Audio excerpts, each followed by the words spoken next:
This is one of the FSL Dialogues in which we do interviews with our members, but we realise that we're also members and viewers might want to know something about us and our background and what brought us to start up the Feminist Sport Lab.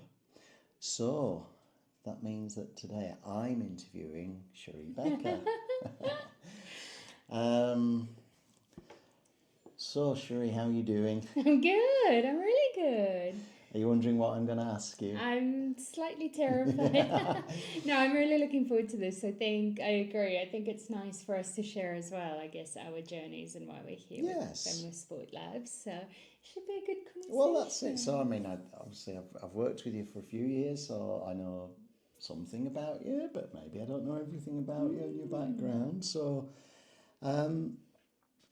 so my first question then, because I'm quite interested in your values and where they've come from.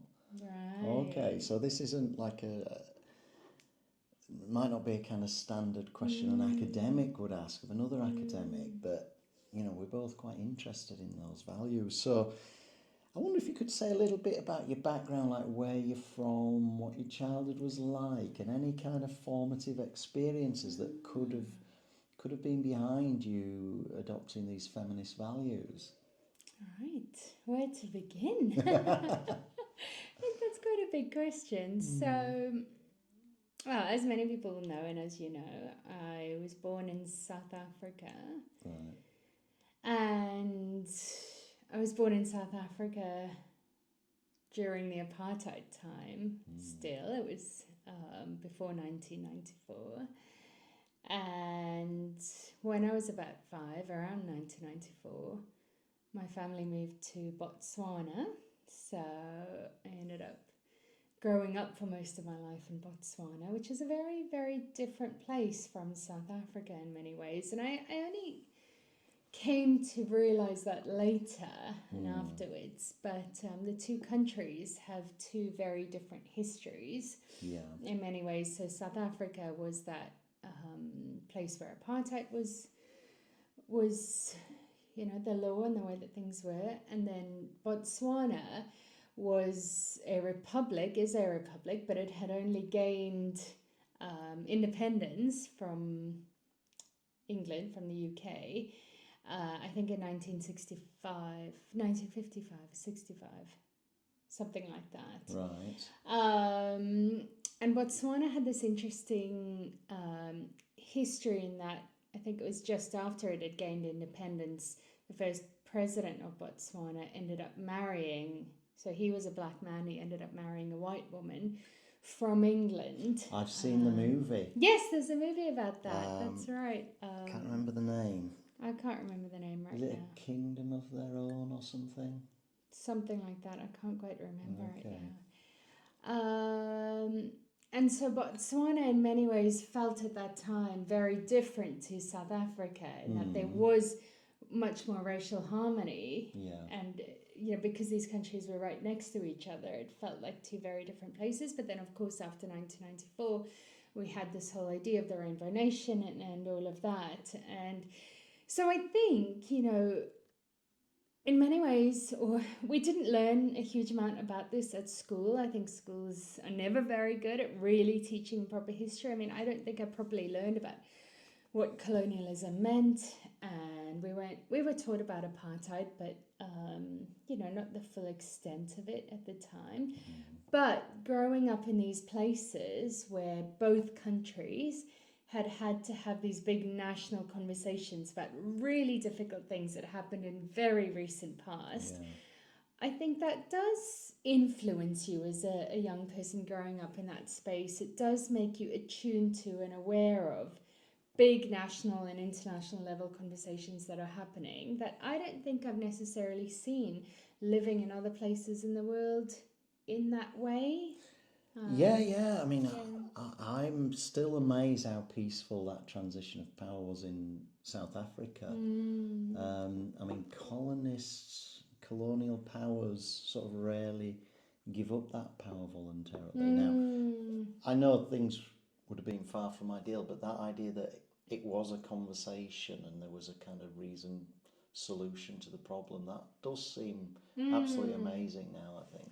Yeah, but I also think that is a misconception. I don't know if you're talking about Botswana or No, South sorry, I was Africa. talking about South Africa and the end of Yeah, apartheid. yeah, but I think even that's a misconception because there was a lot of unrest. Many people I were remember the murdered unrest. and Yeah, died, yeah.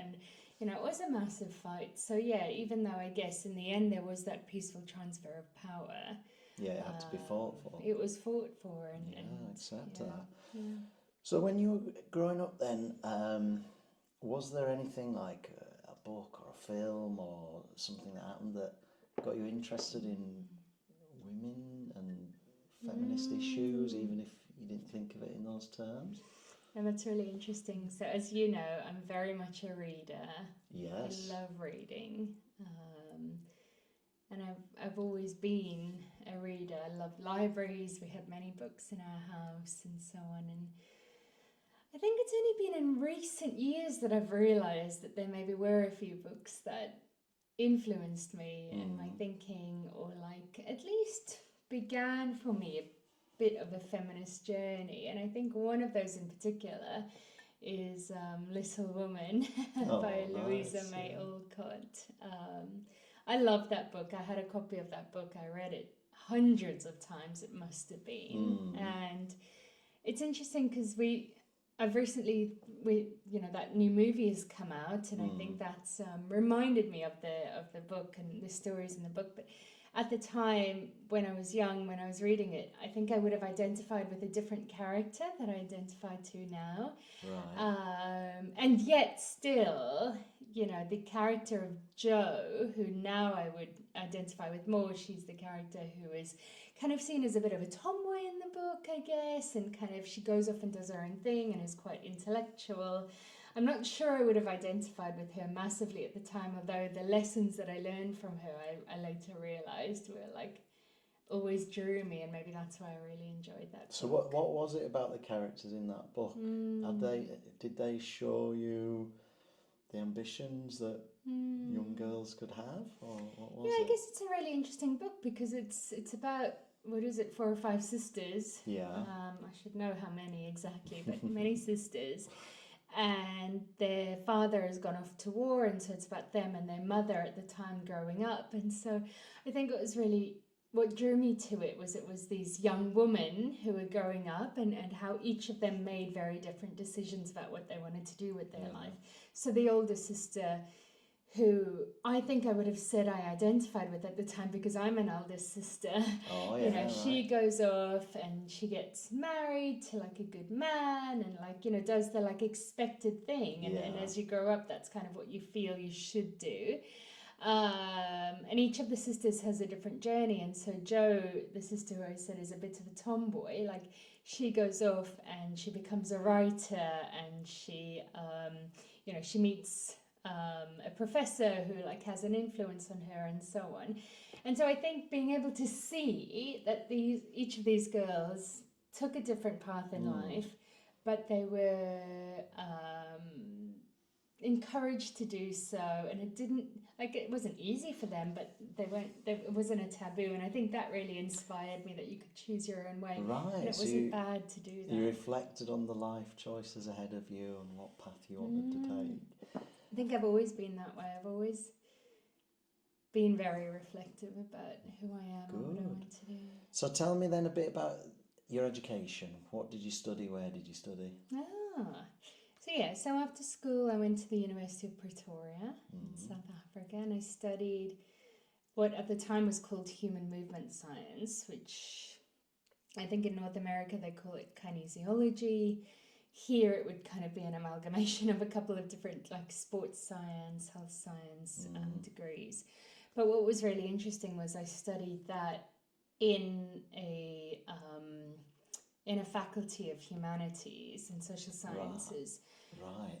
Which many universities, their kind of like sports degrees are situated within medical or scientific kind of faculties, whereas this one was in a humanities. So many of the subjects that I had, and a lot of the sports science kind of training that I had, was with that social science lens rather than a scientific lens, even though we did have the science, but that wasn't the focus of it. you know. Actually, interestingly, in the years after I left Pretoria, not long after I graduated and left, they moved the sport into the medical faculty. So maybe you're lucky. I think, I feel as somebody I'm who lucky. works with you, I feel it was a lucky break. So briefly there was a time, because you would certainly expect like sports medicine kind of degrees to be situated in a science faculty with nothing or virtually nothing on social sciences and humanities. Yeah, so I consider myself very lucky that at that period in time, and sometimes you would have seen these kinds of subjects being taught in a department of education, like coming out of the old PE system. Yeah. But this really was in this humanities, social sciences for those years that I was there. And I didn't know that when I went to study that. I chose to study sport because I enjoyed sport. I think I had this idea, again, post-95 in South Africa, rugby and sport was seen as a way of uniting people, and there was something interesting to me in that, but I don't think I would have articulated at the time. Well, let me break off at this point, because I know there's more in your educational story, but given that you've mentioned sport, what was your own background in sport? Oh, okay. So, yeah, I'd grown up in Botswana, where everyone in school, at least at the school I was at, had to do swimming. Yeah. So there was no choice about swimming, but I was pretty good at swimming. I did pretty well at primary school anyway. So everyone did swimming in the summer, and then in the winter you had to choose one sport to do. And really there were very few options, but boys played football and girls played netball. Yeah. Sometimes I took tennis or softball or another sport, but really it was netball that was the sport in the winter that I did. But it was swimming that was mainly my sport. And so when I went to high school, I continued competing in swimming, and I actually realized how privileged I'd been to that our primary school kind of took swimming very seriously. It wasn't just a thing that we did occasionally. Yeah. And so by the time I got to high school, I was like pretty good at swimming compared to others, and so I competed quite at a high level, national level in South Africa in swimming in my high school years. Yeah. I still feel you may be being a bit modest there, but yeah. Isn't there a story that you could have represented your country, but you didn't have the money to pay your own way? Yeah, that's it. So in the trials, I had made the cutoff, or I had made the time that you needed to qualify to represent South Africa at the African Games, so at continental level, I guess, but that's still international. How old were you then? 16, 17, I think. Right, so that vital age where people in sport, that seems a sort of age where they kind of either give up or they will go on to become elite level. That's it, exactly. And for me, it was that point where I was kind of making that decision, but my family and I wasn't in a financial position for me to be able to go to. Because you had to pay your own way. Everyone had to pay their own way to go to that, so I didn't end up going. And that was kind of when my swimming career came to an end, because any training, if I had wanted to go professional at that stage, you would have to pay your own way. I think even now in South Africa, swimmers especially are not funded. You know, I routinely hear stories about. Right, and I find that interesting. I don't know if you've made this connection yourself, but one of the things you now work on and what you come across as very passionate about is access to sport and inclusion. Yeah. And it seems like, you're somebody who could have done bigger and better things in sport, but for those financial barriers that are placed in your way. I'll tell you a story that I don't think I've told you before that you'll find very interesting. Maybe I have, but so after I finished my undergraduate degree, I then did a postgraduate degree in sports science, and then I started a master's degree at Pretoria in South Africa. And at that time, I started lecturing in the department. Right. Like as a junior lecturer in the department, I was actually teaching like some of the physiology subjects. I loved that we had a subject on cardiology that I absolutely loved. I was very good at teaching that, and I was teaching those things. And at that time, a couple of people had said to me, it might be hard for you to get a job in academia. And I will say that there were people who said to me, especially because you're white, and in this world in South Africa, if you were black or if you were disabled, I was told quite explicitly, it would be easier for you to get a job. And they said to me, at least you're a woman, which helps with that. Yeah. And I remember at the time, kind of taking that in and feeling extremely uncomfortable with that, but I didn't know how to articulate it. And I was kind of getting the idea that I was that that thing about what's it called, like positive discrimination kind of thing. So did you feel you were being discriminated against? I didn't because feel of that, but I was being told that that's how I should feel. Yes. I was being told that. I didn't feel that, because I just felt that, I was doing my work, and I would, if I wanted to continue, I would do an interview. Well, I wouldn't have expected so you to have felt any resentment. I know some people do, don't they? That's right. But yeah, I was being told these messages that I should feel some sort of way about resentment about the fact that academia wasn't just for white people, in particular white men, anymore in South Africa. And there was this feeling that this positive discrimination was happening. There was, there were quotas in South Africa in terms of like what workplaces and departments and things had to look like. Yeah. But yeah, I couldn't swallow that. I was like, no. And that actually took me on quite a deep dive learning journey of my own, as to I wanted to understand why quotas were important, why the government was doing this, why positive discrimination and so on is not a thing that we need to worry about. And I wanted to understand, I guess, these kind of white anxieties, and maybe that's because I was in this department that was, my humanities training, social sciences training. I had been learning about inequalities, injustices and so on in class, and here I was being told that I should be the one feeling an injustice, and I wasn't, because I knew I was very privileged in that space. So no, you came from like the historically dominant class. That's right. And I've actually thought about that before, and that we'll come to this, but my work later down the line has been very much, I wrote the first paper in sport and exercise medicine about why all male panels are a huge problem in sport and exercise medicine. Now, those people who would have told me, that I should be feeling some sort of way about positive discrimination, they could then be telling the men, you should feel bad. That's right. That's we're not allowing the all-male panels anymore. Yeah, exactly. I think they'd be horrified as to where I kind of came out in the end. So was that part of the reason why you left to study abroad? No, I wouldn't say so. So I have always loved the idea of traveling, I guess all the books that I read and being exposed to new places. And at that time, I was doing my master's degree. I knew I wanted to do a PhD, and I don't know how, but somehow I had learned that in South Africa, you do need to have a master's degree to be able to do a PhD, because your master's is split off separately from your undergraduate degree. And I learned that in other countries, you didn't need that. You could go straight from a 4-year honours degree into a PhD program. And so I just started applying for PhD programs worldwide. I was just curious as to what was out there and if I'd get anything. Yes, reading broadens the mind, travel broadens the mind. But you're saying that reading broadened your horizons, you realised there was a world out there.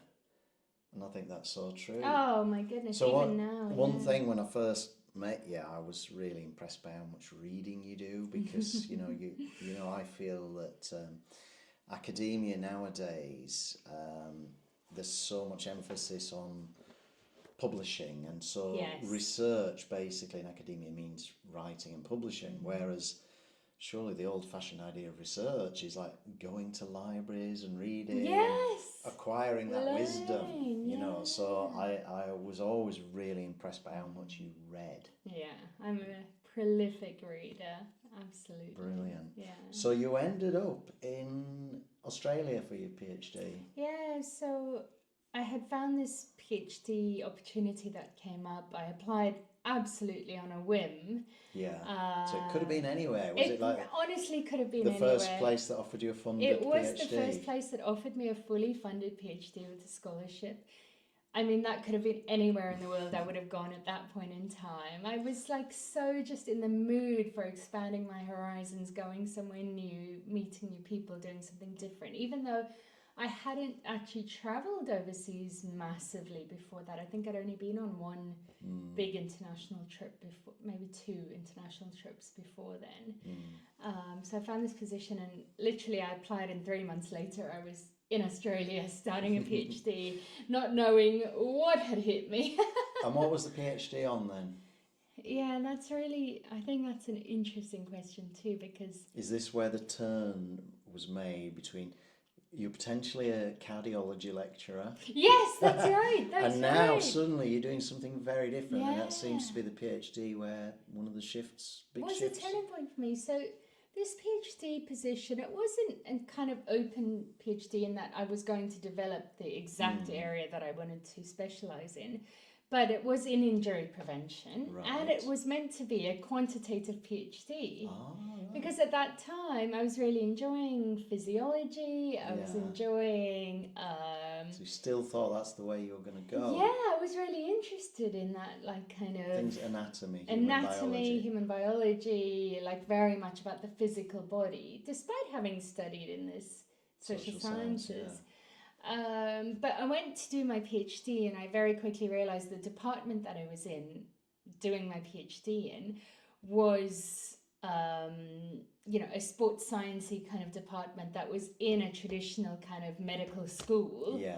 And I suddenly realized how different my thinking was from everybody else's, like in terms of the way that I saw why injuries were happening, understanding. I see. So they were too medical, scientific. They were extremely medical, and too medical for me, because my training wasn't in that vein. I had the understanding of it, but my training wasn't in that vein. So there's a couple of things related to the PhD.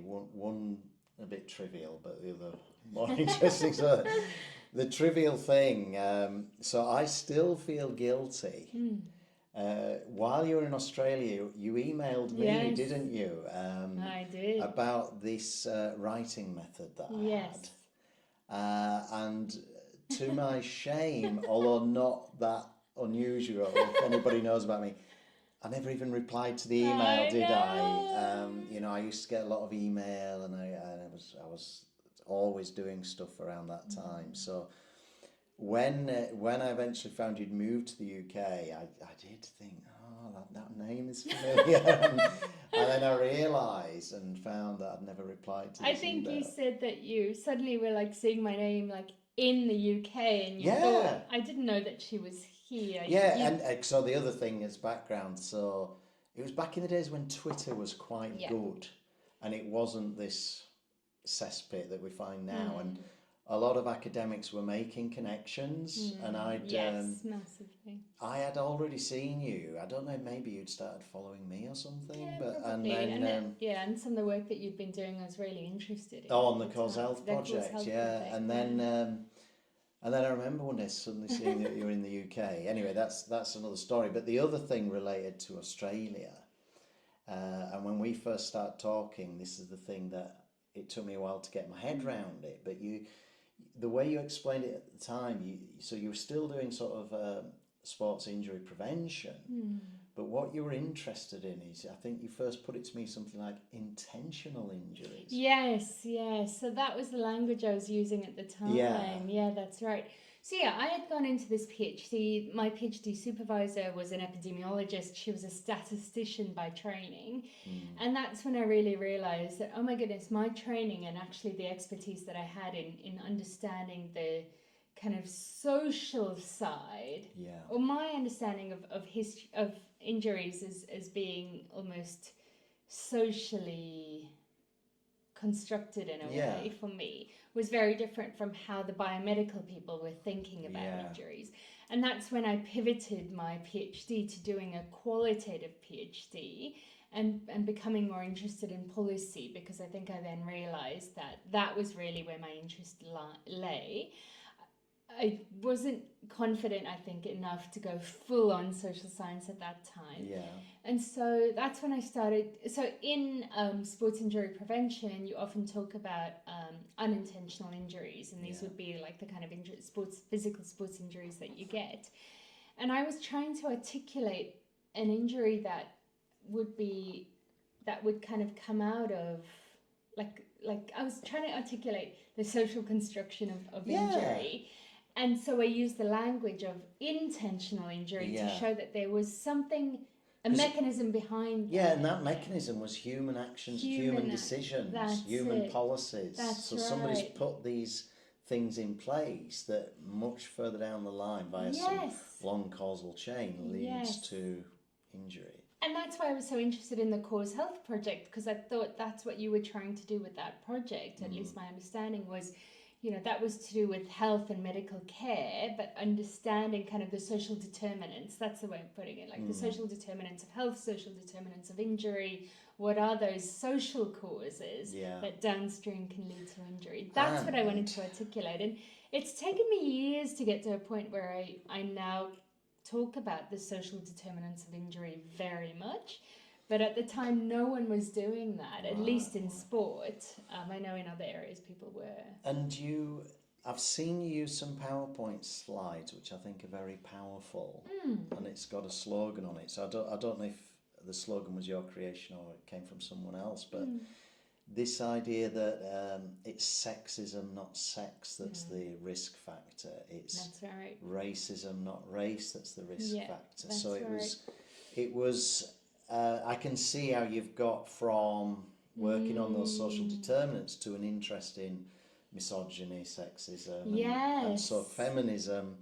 You go there via a couple of steps, but it all makes sense. It was a bit of a journey to get me to this point. But yes, I think those were my slides, and those were kind of the slogans that I came up with. And it was this idea of thinking about how, in COVID times, at the beginning of COVID, there was this narrative that went round that said that people of colour and black people were just more susceptible to COVID. I remember it well because people were trying to find the genes because there were higher rates of people of colour with COVID. And then I think there were some amazing people who did some great work to show that actually, it's the social determinants, especially in Britain. Black people and people of colour are more likely to be working frontline jobs where they have to go in, they can't stay at home and work at the computer. And so those social determinants led to why they were... Yeah, it was exposing them to greater risk. Yeah, and so I think people started talking about that idea that it was racism, not their race, that led to higher rates of COVID.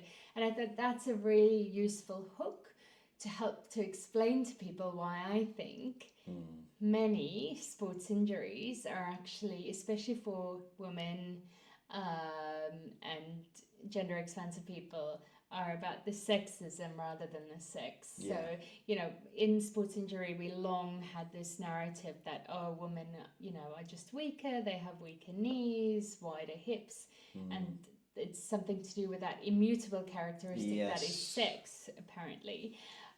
That leads to injury, and I wanted to show that there were these social determinants that would lead to injury. So we can see how that gets to Feminist Sport Lab quite quickly. Exactly. So you then, after your PhD, you got a position at University of Bath.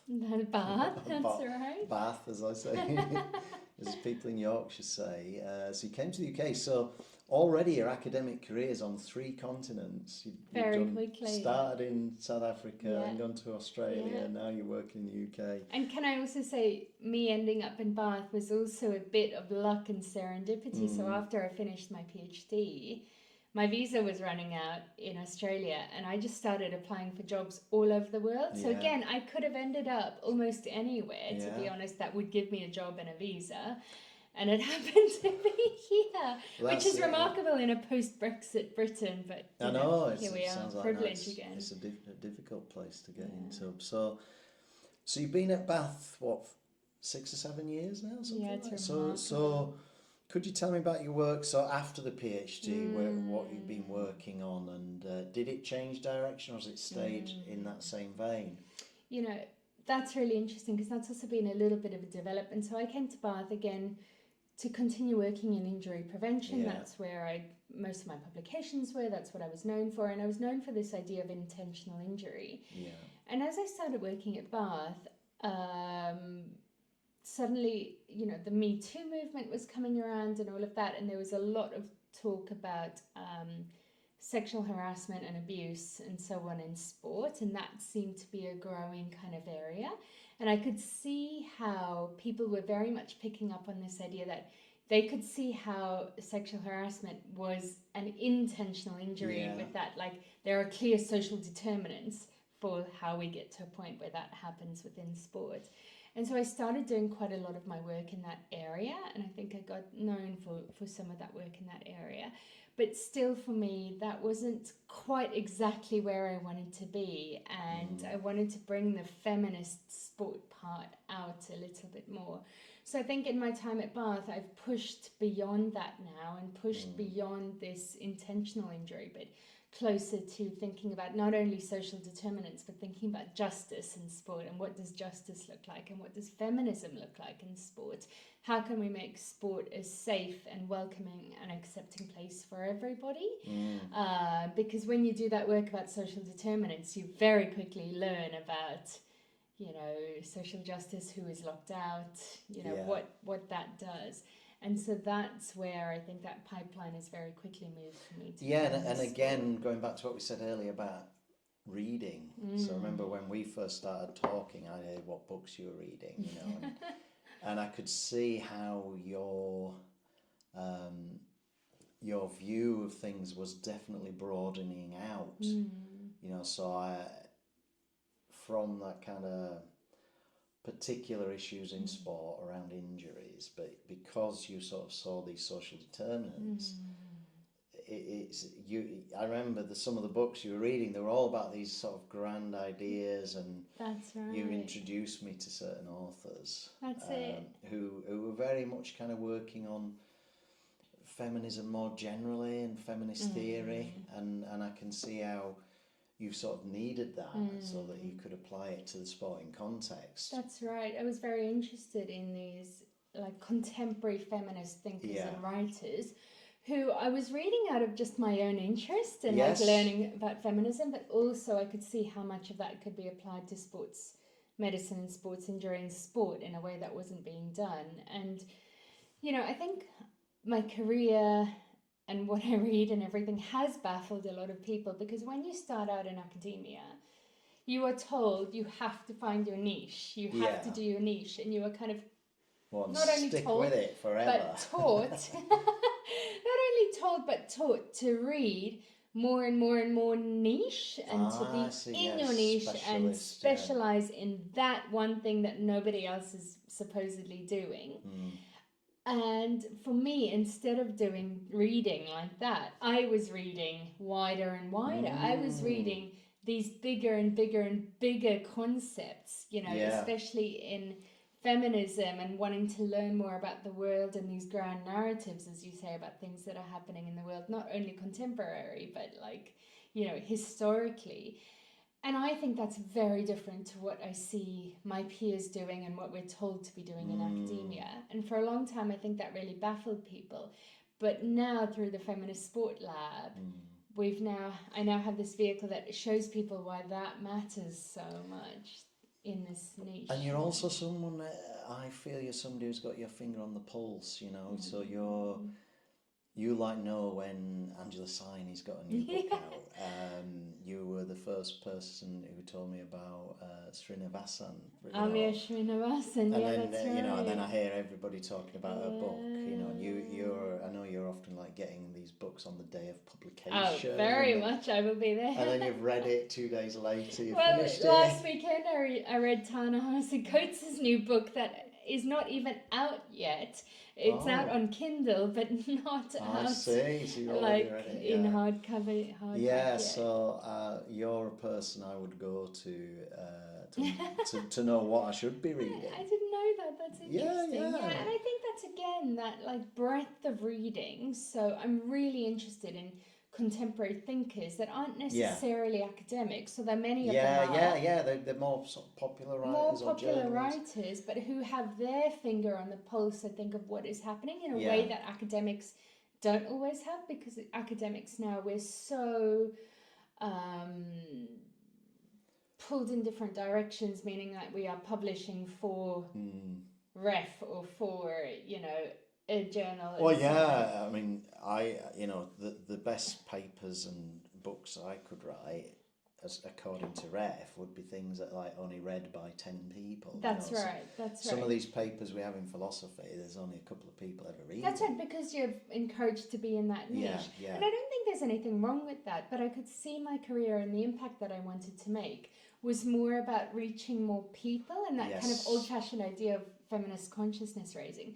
So me reading these writers who are super contemporary writers on the pulse, then I get to be on that same wave as well, and like contributing to that conversation. But I'd say I don't think you just sort of today's writers, because you also told me like which of the classics I should read. Definitely. You know, so maybe 20th century, but like bell hooks or Audre Lorde. You tell me, right? You got to read this. You got to Definitely. That's right. Yeah, and, that's right. Yeah, so that's really brilliant, and also what you're saying there about it broadening and these big issues. I can see, you know, you're not trained as a philosopher like I am. That's right. But I've also seen you move from that sports medicine to become more and more philosophical. It's been my greatest joy, and as you know, we now have this project together where we're going back and reading the feminist thinkers, starting with Wollstonecraft, who we did a video about, and that really has been for me, like, even though I love reading and clearly I'm an academic and so on, I wasn't sure that I could engage with those thinkers, that I was good enough to engage with them. And now we've started this project of going through and reading the classic feminist texts, and I find it so enriching. And so, like, those texts are like everything that I've wanted. Like, it's the best bits of the contemporary writers are all there, and like I can see where that's come from. And I feel like I'm now getting the real, like, you know, deep stuff. So maybe that's helped. Like, we've complemented each other, because I was mainly reading writers from before 1900, and you've read the more recent stuff. So maybe we've helped each other out there. Okay, so you're co-director of Feminist Sport Lab. Yes. And when we interviewed Anna Posberg, you asked her what excited her about the Feminist Sport Lab. So maybe it's fair that you be asked that same question. Wow.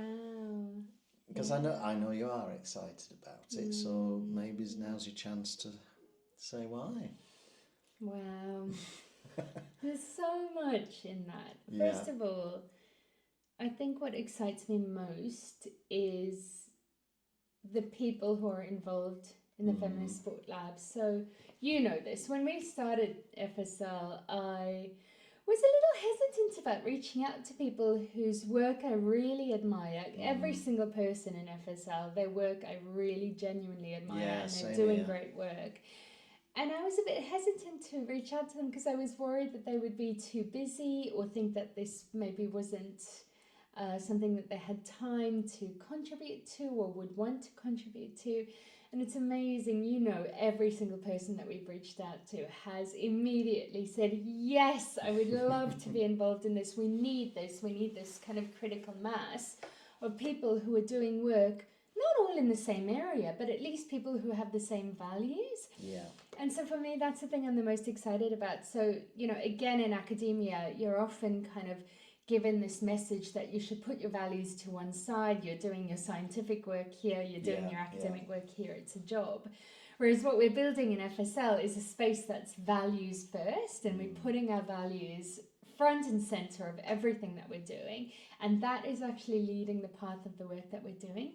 And I can already feel that by doing that, we're able to reach so many more people who want to be part of a bigger conversation. That's always been like an important thing to me with my work, is that it forms a bigger conversation. And I think by doing that, that's what's really exciting to me, is like people want to be on board with this. It doesn't feel like a chore that we have to convince people to be a part of, or that they're a part of just kind of because. So I think the people is what I'm most excited about. But secondly, to be very honest here, and I've said this to you before, it is the first time that I've felt that I have a vehicle to be able to share all these ideas that I've had in my head for so long, to be able to articulate them through and actually do something with them in the feminist spotlight.